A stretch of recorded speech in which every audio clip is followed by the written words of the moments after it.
Evaluation of earth அப்படின்னு சொல்லி நம்ம ஒரு வீடியோ போட்டிருப்போம். அதுலேயே நம்ம கடைசியாக சொல்லியிருப்போம் நம்ம அடுத்து பார்க்க போகிற டாபிக் வந்துட்டு டைனோசர்ஸை பற்றி தான் அப்படின்னு சொல்லிட்டு நம்ம அந்த டைனோசர்ஸை பற்றி தான் நம்ம இன்றைக்கி பார்க்க போகிறோம்.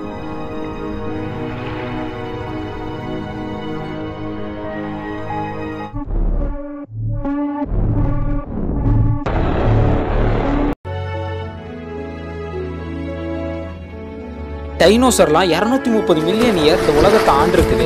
66 மில்லியன் இயருக்கு முன்னாடி உருவான எந்த ஒரு பாறையிலையுமே டைனோசர் இருந்ததுக்கான அடையாளமே இல்லை. ஸோ அதை வச்சு தான் சொல்கிறாங்க 66 மில்லியன் இயருக்கு முன்னாடி ஏதோ ஒரு பேரழிவு நடந்து டைனோசர்லாம் அழிஞ்சிருக்குது அப்படின்னு சொல்லிட்டு.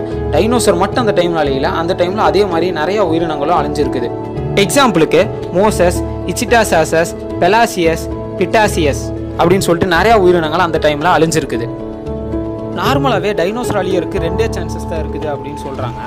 ஒன்று வந்துட்டு பெரிய ஒரு எரிக்கல் வந்துட்டு நம்ம பூமியில் விழுந்து அது மூலிமா நிறையா உயிரினங்களும் அழிஞ்சிருக்கு, அது மூலிமா டைனோசரும் அழிஞ்சிருக்கு அப்படின்னு சொல்கிறாங்க. அதை வந்து லூயிஸ் வால்டர் அப்படிங்கிற 2 ஃபாதர் அண்ட் சன் அவங்க தான் கண்டுபிடிச்சிருக்கிறாங்க.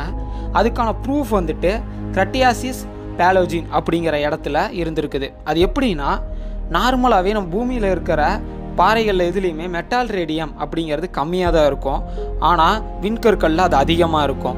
அங்கே இருந்த பாறைகளில் மெட்டல் ரேடியம் அதிகமாக இருந்ததுனால அது விண்கற்களாக தான் இருக்க வாய்ப்பு இருக்குது அப்படின்னு சொல்லி முடிவு பண்ணியிருக்கிறாங்க. இதை பற்றி நான் சர்ச் பண்ணுறப்ப நான் புரிஞ்சுக்கிட்ட ஒரே விஷயம் என்னதுன்னா, இயற்கைக்கு முன்னாடி நம்மளாம் ஒரு காலத்தோட பகுதி தான். ஸோ எல்லாருமே எல்லார் இடத்துலையும் அன்பு காட்டி முடிஞ்ச வரைக்கும் சந்தோஷமாக இருங்க.